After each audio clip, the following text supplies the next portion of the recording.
नमस्कार, मैं हूं MS निर्मल। आप देख रहे हैं जन तहलका।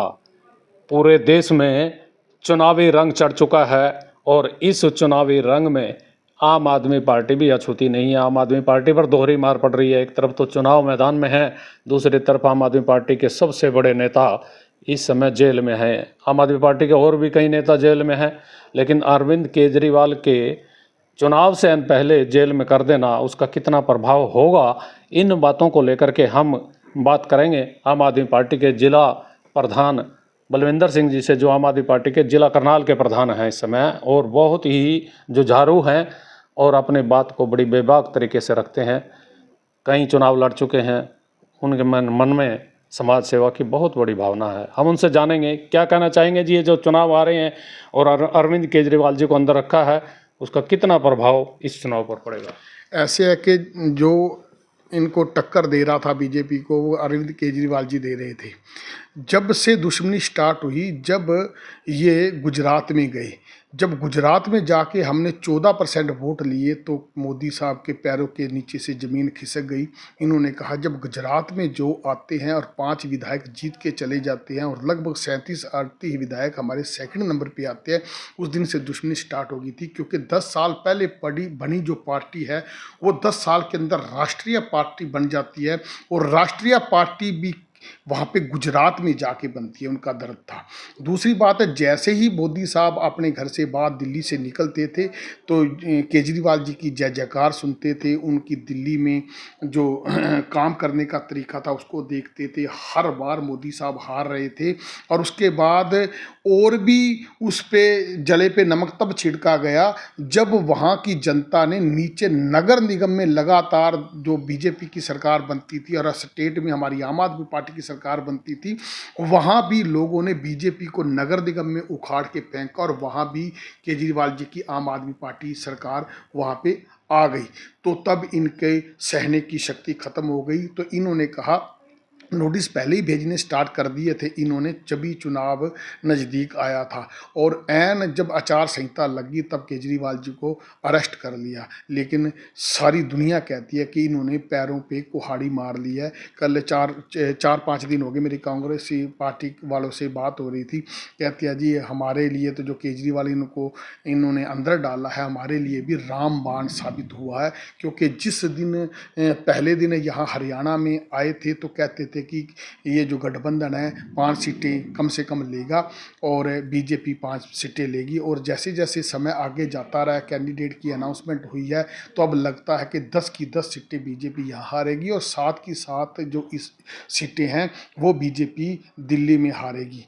तो इनको अंदर डालने का बहुत बड़ा नुकसान हुआ है। जैसे जैसे केजरीवाल जी को ये प्रताड़ित करते रहते हैं, वो जनता का बेटा है जो लगातार वहाँ पे दिल्ली में मुख्यमंत्री बन रहा है, और पंजाब में भी हमारी सरकार आई है। किसी के बेटे को जितना प्रताड़ित करोगे, उसके परिवार वाले उतने ही रोष दिखाएंगे, और वो रोष चुनाव में नज़र भी आ रहा है।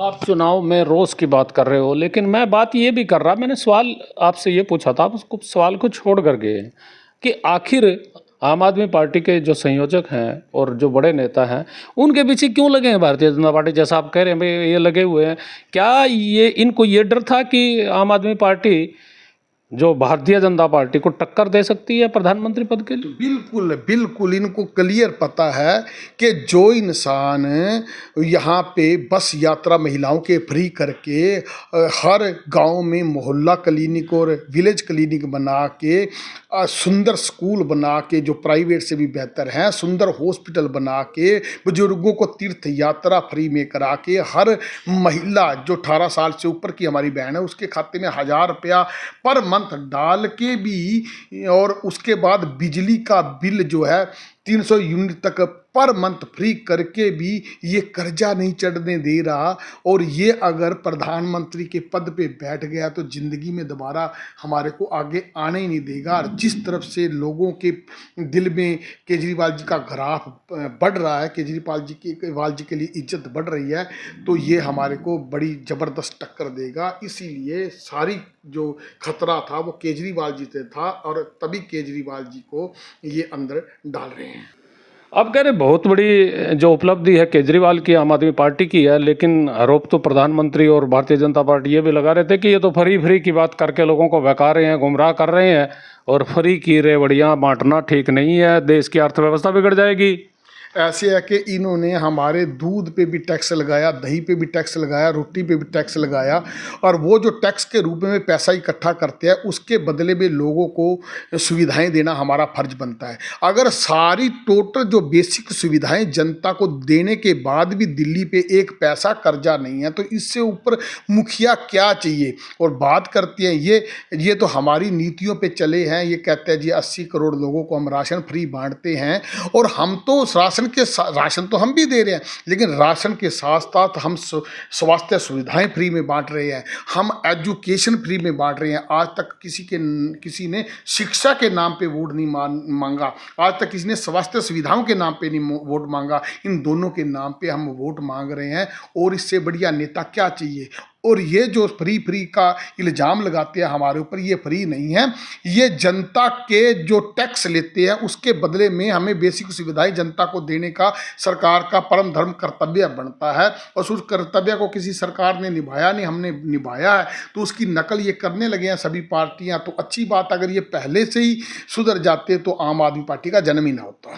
आम आदमी पार्टी का जन्म नहीं होता। और देश में इस समय किस समय टाइप की राजनीति आप मान रहे हैं, चल रहे हैं, कह रहे हैं? ये विरोधियों को दबाते हैं, डराते हैं, और उसके लिए ईडी सीबीआई का दुरुपयोग करते हैं, ऐसे आरोप आप लगाते हैं। लेकिन भारतीय जनता पार्टी करे ये तो झूठे इल्ज़ाम है, इस तरह के इल्ज़ाम सिर्फ बचने के लिए लगाए जा रहे हैं, ये खुद पाप किए हुए हैं। ये नफरत की राजनीति करते आ रहे हैं लगातार 10 साल से, और नफरत की राजनीति को लोग समझ चुकी हैं। ये धर्म की राजनीति करते थे, जाति की राजनीति करते थे।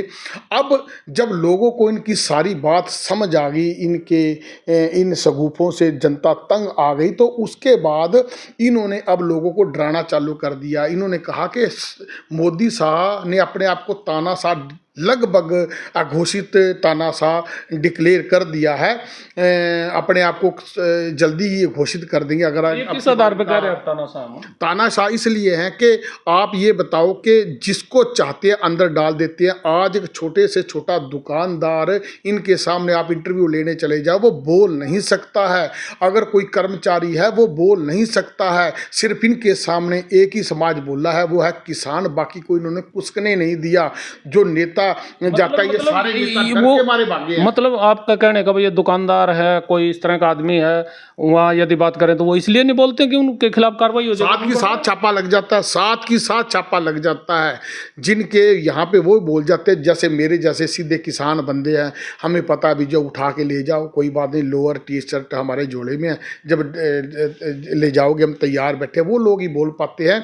जो लोग अपना व्यापार करते हैं वो लोग नहीं बोल पाते। इन्होंने डर की राजनीति की है, और ये डराते हैं, और जब चाहते हैं लालच देते हैं, सरकारें तोड़ देते हैं। इन्होंने बहुत सा धन इकट्ठा कर लिया, लोगों को लूट लूट के इन्होंने चंदे इकट्ठे कर लिए हैं, लोगों को लाभ दे दे के। आप देखते हो कि हर जिले में इतने सुंदर आलीशान 5 स्टार होटल जैसे इन्होंने दफ्तर बनाए हैं, और जितना इन्होंने एक अपने दफ्तर पे खर्चा किया, उतने में तो जिले के पूरे स्कूल सुंदर बन जाते हैं। ये कहाँ से आया पैसा? इसकी कोई मांग नहीं? वो ऐसे है कि जो चुनावी बॉन्ड है उससे पैसा आया, कि किसी को केस डाला और उसके ऊपर बंदूक की नोक पे हफ्ता वसूल लिया। इसको हफ्ता वसूली बोलते हैं। जैसे चुनावी बॉन्ड है, किसी को कहा जी तेरे को ठेका दे देंगे, उसने चुनावी बॉन्ड ले लिया तो उसको ठेका दे दिया। किसी को कहा जी तेरे पे केस बना देंगे, उसने डर के मारे दे दिया। किसी को कहा जी तेरा केस ख़त्म कर देंगे, तो उसने गिफ्ट के रूप में दे दिया।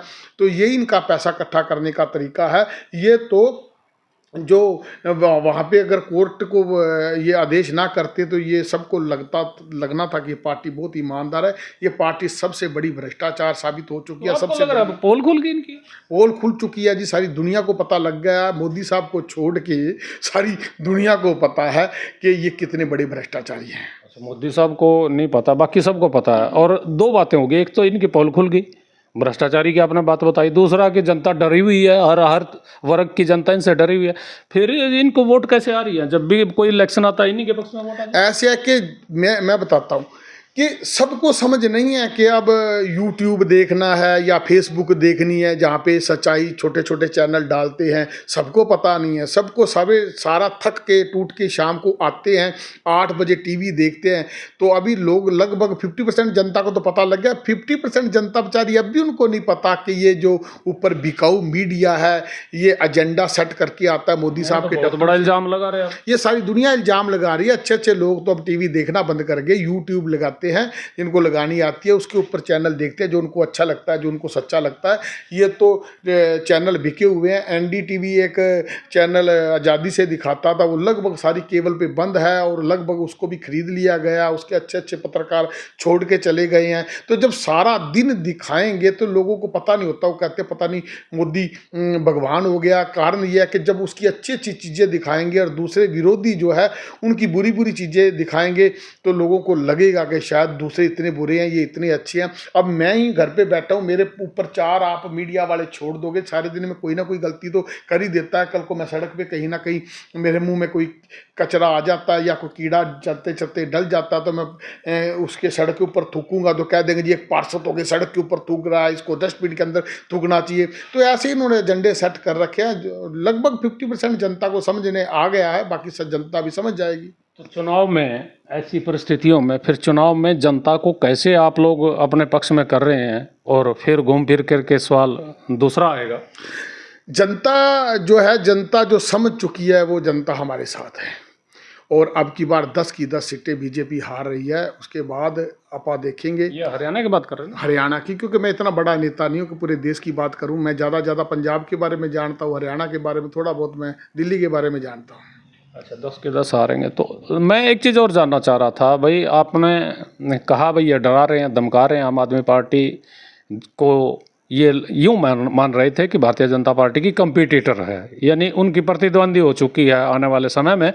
तो ऐसी सूरत में जब बाहर आएंगे या इस चुनाव के बाद, क्या आपको लग रहा है कि सिर्फ आम आदमी पार्टी इनकी प्रतिद्वंदी होगी भारतीय जनता पार्टी?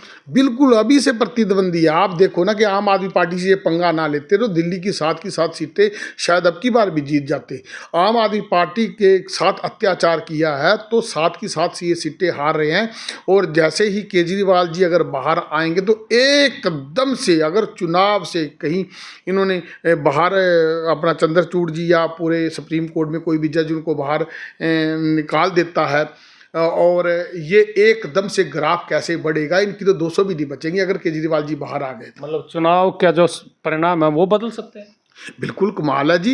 एक इतने ईमानदार देश के बच्चे को इन्होंने अंदर डाला, जिसने शिक्षा के ऊपर काम किया, जिसने स्वास्थ्य सुविधाओं के ऊपर काम किया, तो वो बाहर निकलेगा तो एकदम जनता उनके साथ लग लेगी।